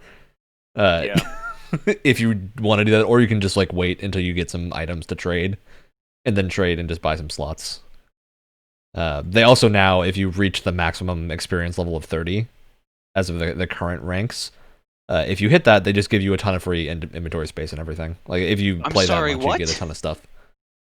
Yeah. Oh, It's come hard to on. hit that. Like you have to level up basically every item in the game. That's something that is super in game. It is really hard. But every level you do, you'll get a few slots. The night waves, you can buy slots generally, or get them through the progression. You'll get some slots occasionally, and it's also you can always just sell a weapon you have and get it again later. So it's an issue that's relatively minor, although it is an issue. It's funny that certain other big games said that, oh, well, vault space is so precious, we can't add any more of it. What are you guys talking about? Yeah, so What that game brings could us you to the possibly be sunsetting referring to? conversation. So that was a lie. That brings us to the sunsetting conversation, because I think we're running like an hour and 20 minutes now, so we want to get that Oh sunsetting boy, bit we're- out. What happens Pushing when you our- put Destiny in an This is true. episode? Yeah, so for Warframe, Warframe actually did have its first instance of sunsetting, but I think the important thing with Warframe sunsetting is that when it does it, there is always still a way to get the things that are sunset. So the stuff that's sunset is like a specific map type that was really bad is now just not in the game anymore because it's not good. So the good type of sunsetting. Yeah, it's the content that no one played and was bad is now just not in the game anymore because it was not good. And the rewards That's- from that content are still attainable through other things now. That seems And logical. that's assuming that the developer of that game didn't just take out the content entirely. Yep. Which is Throw like, that out there. all right, so back to Destiny. Destiny 2 specifically. God, no, why? So recently, Destiny had a big sunsetting of content. You can no longer play the Red War campaign, which is the campaign it launched with. You can't play Mercury, and there's a few other locations as well. Titan's Mercury, gone. Mars, Titan. You just can't play whole Um, planets? Yeah, there's Yeah, whole yeah, planets are no. just gone. Oh god. So it's Mercury, Mars, Titan. You also can't do the menagerie, from what I understand. I feel like Mercury, Mars, Titan, and the entire Leviathan are gone. Yeah, and also I want to Nessus is still importantly here, mention but the here, Leviathan is gone. they removed a lot of content, and they also made it so that content from previous expansions is now hard locked at a light level that is not competitive with new stuff, which means you can still buy Forsaken and Shadowkeep, but the rewards you get through that are not usable in the end game anymore. Yeah, and they were still dropping for a while too. I remember getting Shadowkeep rewards in random loopholes. They have fixed this now, but yeah, it's still just locked at 1060, where now the cap that you're trying to get to is what 1280, I think.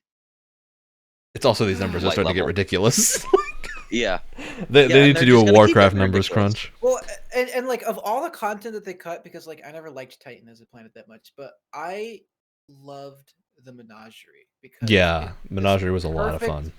It's this perfect blend of like it was like a It's- diet raid, which was really yeah, nice. it was a diet raid that had matchmaking, and it was a strike with a lot of like cool raid mechanics. It was also a great way to get your And- character up to par if you hadn't been playing them a ton.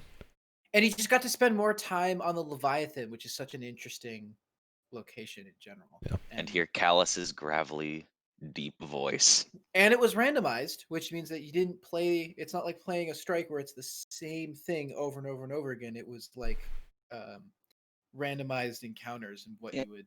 Yeah, different again, it bosses was- each week.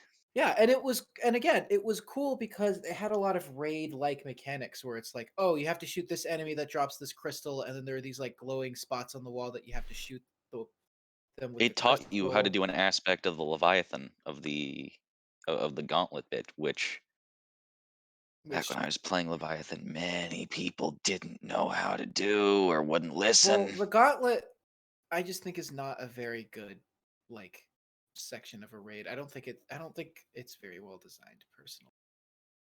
That was So my what- favorite bit. So I'm what sorry. you guys are saying is that the bundle that just went on sale with Destiny and Shadowkeep and Forsaken, that's $67.99 on Steam. Oh is no! worth it? No! Oh no, that is no so way. bad. No way. That's worse than highway robbery. And I will say it is nice that Destiny is now free to play. So if you were interested in that kind of shooter, and Destiny, the base game, which is now not a less lot, than a shadow of its former self. It's a nuclear shadow of its former yeah, self. you don't get a What do you even campaign. get with the free-to-play version anymore? They cut out so much. What do you even What get? you get with the free-to-play version? You get Earth, so the EDZ.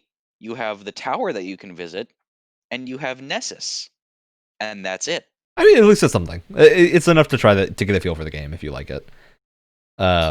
But man, I just have so many problems with the concept of permanently removing content that people paid for. And specifically, like, I don't really mind as much about like weapon sunsetting and stuff as long as there are new cool things, which is the problem right now. There's not really as many new cool things. Where a lot of weapon categories in Destiny now have like 2 or 3 viable weapons because everything else was sunset. But like, Yeah, there's only one rapid fire scout rifle in the game now. And I'm like, the thing with the content is we know it's possible for games to do selective installs. You can do that in the new Call of Duties. Is you can selectively install the parts you want to play. So if you don't want to do like the campaign or you don't want to do zombies, you don't need it. So you can have less install size. If they were primarily worried about install size, why not just make that distinction and be like, if you aren't going to play this planet, my gut feeling is probably matchmaking is the reason. Probably. But then just remove some of the multiplayer stuff and let people do like PvE things with a guild. Just remove the matchmaking and allow people, like, if they want to make a group to do this, allow them to do it. And the big thing to me is like removing the campaign, because I'm like, I actually enjoyed a lot of the Red War campaign. It's just a fun. I really liked the Red War too. It's not that narratively interesting, but there's a lot of really cool set pieces and whatnot in the campaign that are now just gone. Like, there's no way to play them. I mean, I was really, for the most part, I was digging the Forsaken campaign up until the very end. And Yeah, the Forsaken campaign also has some really cool missions. Like, there's just some fun stuff in there. all of the fights against the Wardens are real. I believe the Forsaken campaign you can still play at least, but Red War is gone. I've seen people have screenshots from the story missions, so I think I think you so. can still play them. It's just the rewards you get are now just completely worthless, like because you Yeah. can't upgrade them. But like the Ace of Spades mission, I believe, is not in the game anymore, No, it's not. which is really sad to me because that was one of the actual like most interesting things I did. Was that final mission to get the Ace of Spades hand cannon was legitimately well written. Cade's cache logs. On Yeah, Titan, I'm like right? that was Yeah. actually really cool, and you just can't do that now. That was all on Titan, which had still so many things that I would have loved to explore in it, and it's just we have to wait for it to possibly come back with revamped weather. Yeah, I'm really hoping they come up with a solution at some point to allow people to play this old content, even if it's in its own like if you can only do the campaigns in single player. But $60 for each planet. yeah, Thank you. it's just so sad Yep. that it doesn't Well, exist. of all the planets that they didn't axe, I always felt like EDZ was like one of the best like patrol locations because there's so much Oh, it's huge. verticality. It's big, Yeah. It's massive. There's so much verticality. There's a lot of interesting little like spots everywhere. And then you get to something like Titan where it's just like, bleh. Titan was at least Last visually week- interesting. Last week in the EDZ, I stumbled across a lost sector that I hadn't discovered somehow before. I'm just That's like, this crazy. this place is huge, and also, how did I not see when I was trying to get my triumph score up? It felt like an area that was legitimately interesting to explore. Like I'll never forget the first time I found that one lost sector that's like nestled in that like patch of trees where it's like a little patch of trees with some rocks and you just jump down into a hole. Yeah, and there's like you almost have no to hit that boulder in just the right space so you bounce down properly yeah, and and actually see where you're going. there's almost no indication that it's there, but you just come across it randomly, and it was such a cool feeling when you first like see it and you're like, oh wow, like it felt like you're legitimately exploring a planet. I was fighting a Cabal and I was launched right into it. Yeah, and then even I would say same thing for like I always get Nessus and Io confused in my head. Oh, but, right. Io is also not available. That's the planet I Yeah. forgot. But Io was another cool one because there was an entire I liked area Io a lot. that I didn't see for the longest time until I was doing a bunch of grinding for public events, and then a public event led me way back to this other area, and I'm like, I didn't even know this area existed. This looks really cool. It's these large like areas that constantly kind of unravel and like have these new areas, and they were just so cool to explore because they looked so pretty. Yeah, And they it's just- give you legitimate rewards, like there were the treasure maps, the region chests and stuff. Like those first couple of hours on each planet in Destiny 2 was great because they gave you so much stuff to do. It's like, oh, I gotta go find the lost sectors. There's the treasure maps. There's the like the side missions. There's the region chests and stuff. It was so cool. It was so cool. I'd Yeah. like to say one final thing and also correct something that I said earlier, where if you'll remember, the previous phenomenon was that like the final versions of Destiny 1 became like $20 or something, and they had like everything bundled into the game Oh, to wait, make like really? well, that might be an exaggeration, but they basically had like all the DLC and were around or less than the price of the original game, and it made people that stayed there and bought all of them feel stupid. Well, now, you can buy the Beyond Light Deluxe Edition, the Season of the Hunt Silver Bundle, Forsaken, and Shadowkeep all together for guess how much? 70. $110 Oh man. for a free-to-play game. That makes me feel stupid, and I haven't even That's I haven't even bought it yet. honestly, I just got kind of a stomach ache from that. I'm sorry. Yep. Yeah. I think that's Yeah. I think we've They're summed up trying our to- opinions pretty adequately on sunsetting. What are they trying to be, EA with monetization I here? will also add because Ryan and I have been playing Ghost of Tsushima Legends today. It's my first time playing it. Yeah, we were going to talk about Legends. We're running super overtime. Oh, We are, So- but We'll add but- that to next week but and talk about Legends a bit. there are two games both that I've played co-op with Ryan. Interesting. That I'm like, I wish Destiny was just this. The first time I experienced that when I was playing Remnant from the Ashes, and I was like, I wish Destiny was just this because I feel like This would be but a perfect AAA. fit. Right. This but AAA with a Destiny skin on it. I feel like that's what I want Destiny to be. Same thing with Ghost of Tsushima. You have this incredibly fleshed out single player that like anyone Free would be happy- DLC.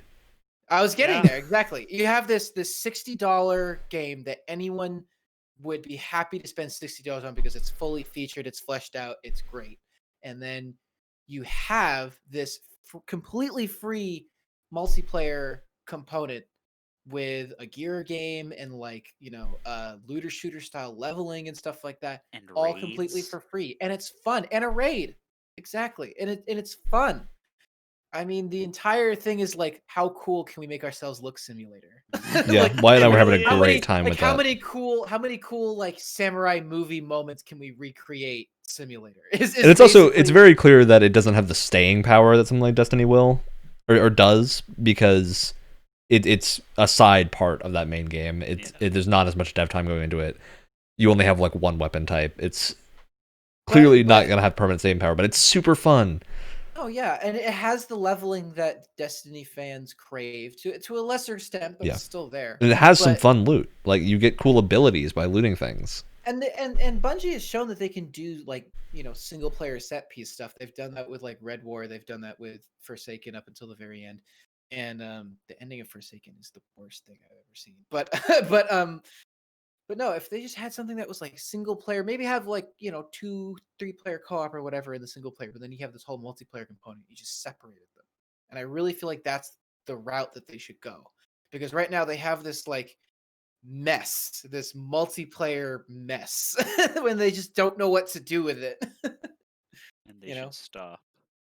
They really Yeah. should stop. Well, it's like it's like this, it's like a Jenga tower where they just keep adding Jenga blocks on top of it and trying to make it better, and it's like, no, the whole thing is toppling over before your very eyes. Anyway. That's it. We'll talk about Tsushima more next time, especially because then we'll have more time to play. Yeah, it. I will say first impressions from all of us for Legends very positive. Like you have to judge it by a opinion on different the game- scale. Yeah. Yep. Because it's not My- Destiny, but My opinions on the game as a whole has changed a little bit after Legends and after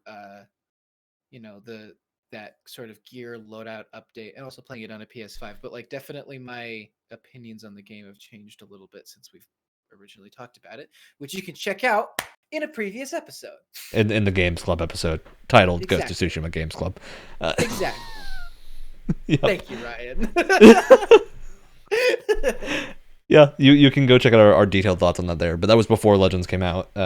Post Legends, I think we were all a little bit even happier with that game. Yeah. Like Tsushima is Even one of the me. best value games I think I've played this year. Even me, which Oh. if you watch the episode, you would know that's kind of a shame. And Wyatt, you're coming. You keep acting like you said Tsushima was like the worst game you've ever played. No. No, I give it a 7. Oh, I thought you gave it an 8. I think No, you no, actually. I- I went back and listened. I think you did give it an 8, Oh, well, or at least a 7.5, somewhere in that range. pre Legends, my thoughts are at a 7. Post Legends and on a PS5, they're a little different. Yeah, Post Legends for me, game's a masterpiece. I'm not gonna say it's a 10 out of 10 because I don't like that rating scale very much, but I still can't. I would still put the yeah. game as a I masterpiece. I But still that's because can't. I'm into samurai stuff. So Yeah. I'll say it's a 10 out of 10 for you. Because all I right, know then you. I'll agree with Brett. I won't Brett's rate it on the like, cursed "No rating fear, scale, No but fear. I don't like the ratings. yeah, if you're into samurai stuff, that game will certainly be a masterpiece to you. Because I think it's the big difference between like Brett, Wyatt, and I is that Wyatt's not nearly as into the samurai aesthetic as I think Brett and I Say- are. I would say even more than that, it's all of the technical problems that I've had, Which is legitimate- wild because Yeah. go listen to the podcast if you're interested in that. There's a I'm whole not story making it around up. that. I'm He's not making it Y'all up. seen the He has receipts? video evidence. Yeah. It's the Even when only we were one. playing, even when we were playing Legends, there was a ton of just weird. Yeah, there was just weird stuff happening on his end, and I'm like, you're playing it on a different console now and having these weird issues. Yep. It's really funny. But yeah, Legends is really fun. It's just a good multiplayer romp. It is for sure. Great visual And I kind style. of wish the whole game was more like that visual style and more set in like fantasy. Tsushima, Which is not if you real do estate. like that visual style, play Neo too, or Neo because that's what they are. Hey. They're Japanese mythology. But yeah, so closing thoughts on anything we've talked about tonight. I'm tired. Yeah, no, Yeah, no. great. Just just in terms of Destiny, all I have to say is that's all I have to say. Alex, closing those are my thoughts. thoughts. I feel like you've got something burning. The Destiny train. I don't. It's just fizzling for me Yeah, at this point.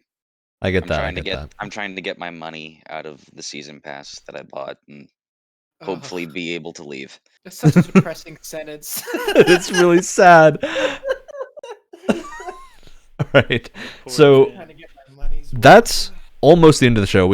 As always, we have shoutouts. We have our nice little closing ceremonies. Wyatt, you usually go last, so you're going first this time. Oh, okay. See, it's the one time I'm not 100% prepared. All right, Wyatt, you usually go last, so you're going second this time. Brett?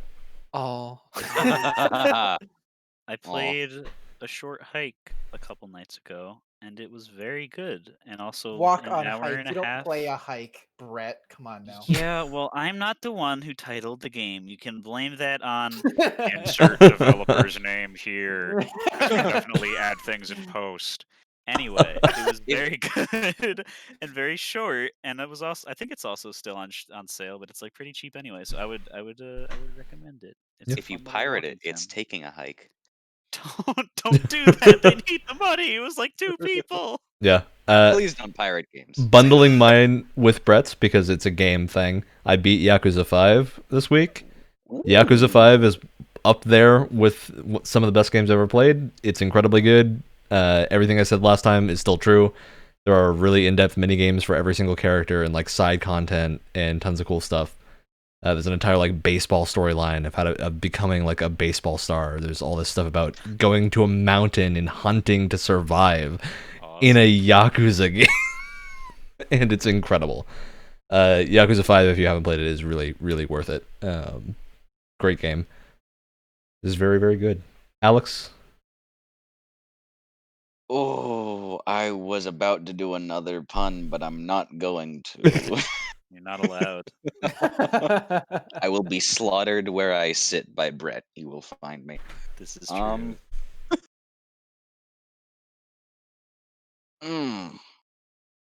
That being said, I didn't have anything prepared. Oh no. I'm ready. If Alex, if you need a minute. Yeah, I can Wyatt throw in can. All right, great. So I was going to make the joke that because I said Wyatt was going second, he's now going last like he usually does, but now he's going third.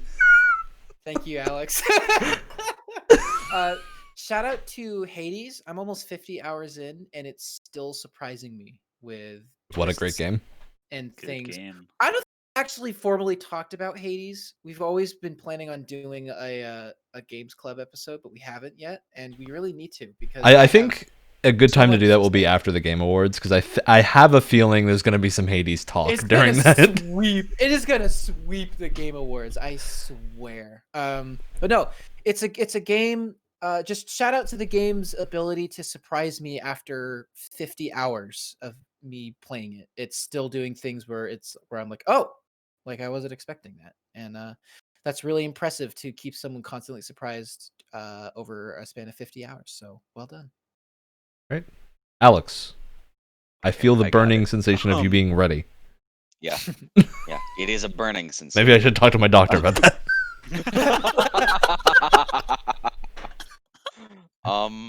Yeah, actually, shout out to pecan pie. I had no idea the horrifying amount of ingredients that was in it when I tried to make it Yeah. for Thanksgiving.